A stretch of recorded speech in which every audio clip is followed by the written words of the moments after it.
Assalamualaikum warahmatullahi wabarakatuh. Peserta seminar yang berbahagia, Alhamdulillah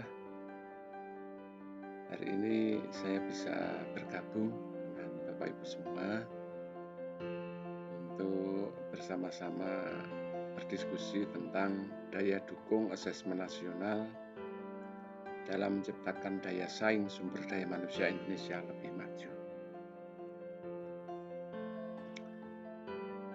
Mohon izin untuk bisa share screen.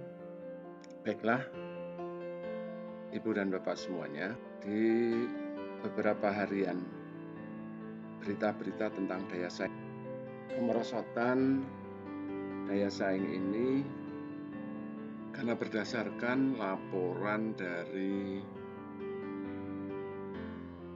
World Economic Forum bahwa faktor kesiapan SDM itu yang paling utama, di mana kualitas SDM Indonesia itu masih belum bisa bersaing dengan negara lain. Berdasarkan laporan dari World Economic Forum, ternyata daya saing Indonesia melorot dari 50 menjadi 45 pada tahun 2018.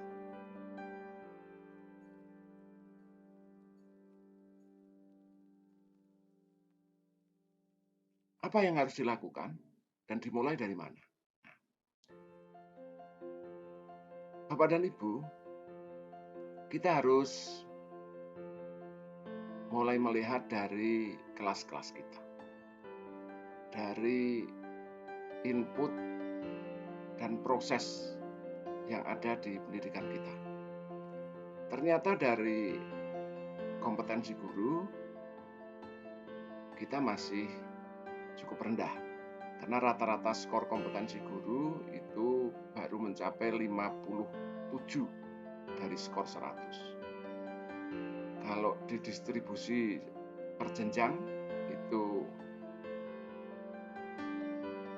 SD-nya 54,8, SMP-nya 58,6, SMA-nya 62,3, kemudian SMK-nya sudah agak tinggi ya, 58,4.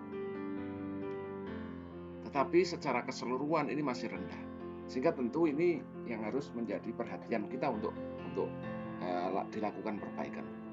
Kemudian kalau kita melihat proses pembelajaran yang dilakukan di kelas, kalau dianalisis dari kalimat yang diucapkan oleh guru dan juga jawaban siswa, ternyata jarang melibatkan kemampuan analisis tingkat tinggi.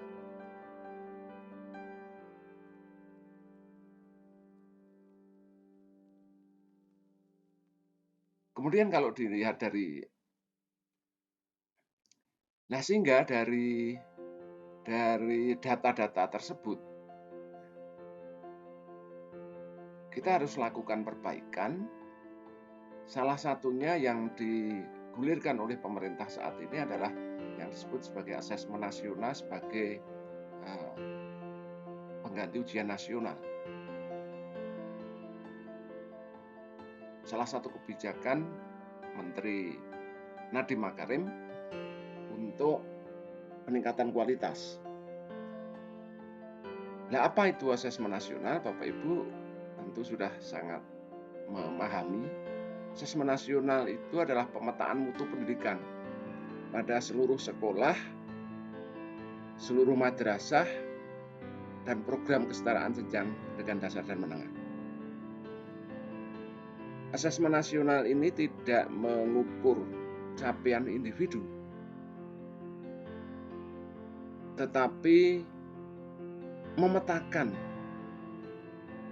untuk mengetahui sejauh mana hasil belajar kognitif peserta didik diukur dari kemampuan membacanya dan numerasinya, kemudian mengukur hasil belajar non-kognitif, melalui survei karakter dan juga mengukur kualitas pembelajaran dan iklim belajar yang menunjang pembelajaran.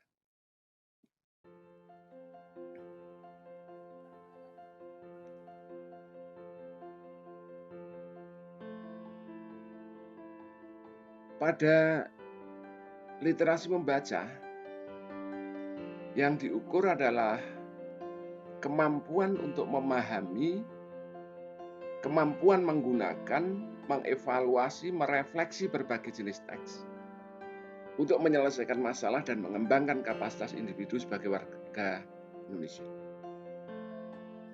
Sedangkan kemampuan numerasi yang diukur adalah kemampuan berpikir menggunakan konsep, prosedur, fakta, dan alat matematika untuk menyelesaikan masalah. Kita masih bermasalah dalam hal memahami bacaan.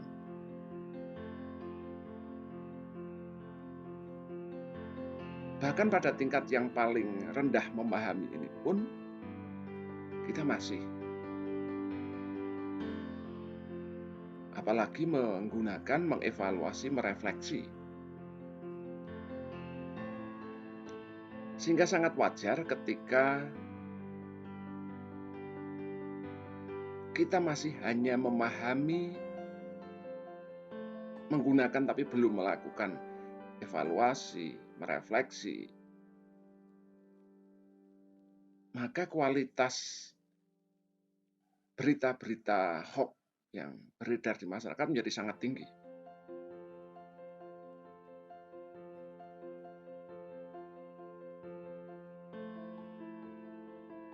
Lalu apa yang menjadi komponen dari literasi membaca?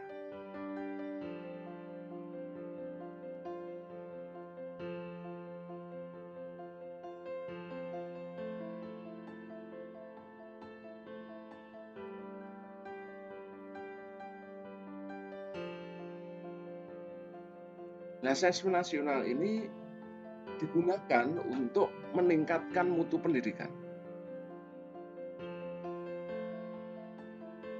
Karena asesmen nasional ini dilakukan untuk mengevaluasi kinerja satuan pendidikan dan sekaligus menghasilkan informasi untuk perbaikan kualitas belajar mengajar.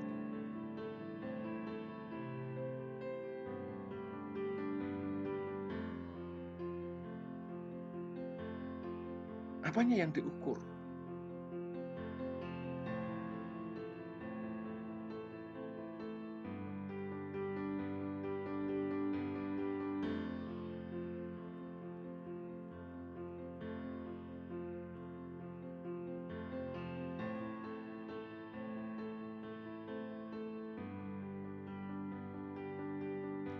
Asesmen nasional ini nanti akan menghasilkan gambaran tentang karakteristik esensial sebuah sekolah yang efektif. Jadi mulai dari ciri-ciri pengajarannya seperti apa, program dan kebijakan sekolah yang membangun iklim akademik seperti apa, kemudian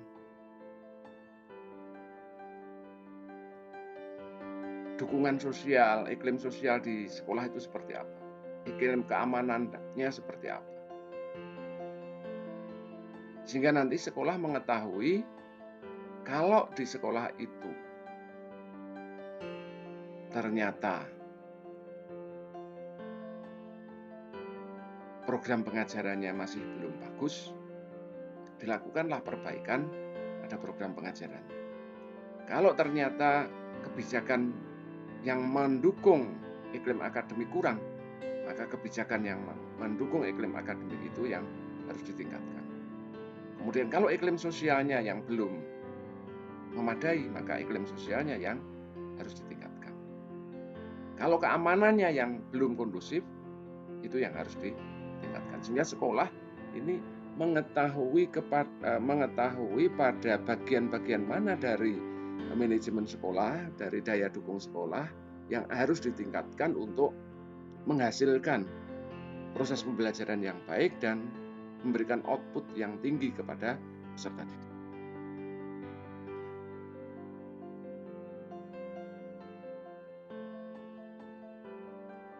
Karena pada asesmen ini memotret mutu input, proses, dan hasil belajar yang mencerminkan kinerja sekolah sebagai umpan balik berkala yang objektif dan komprehensif bagi manajemen sekolah.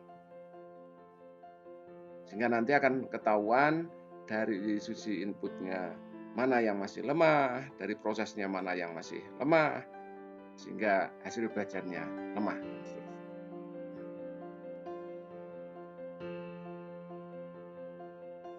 Hasil AKM nanti akan digambarkan kondisi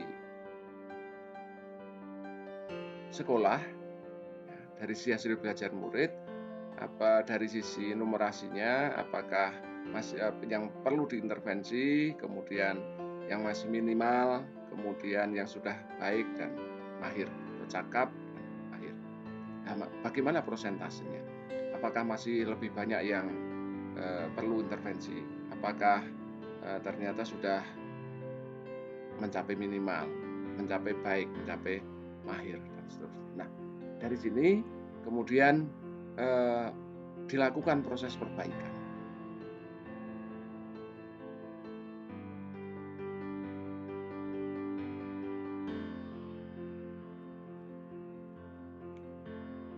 Untuk menghasilkan peningkatan SDM yang tinggi. Demikian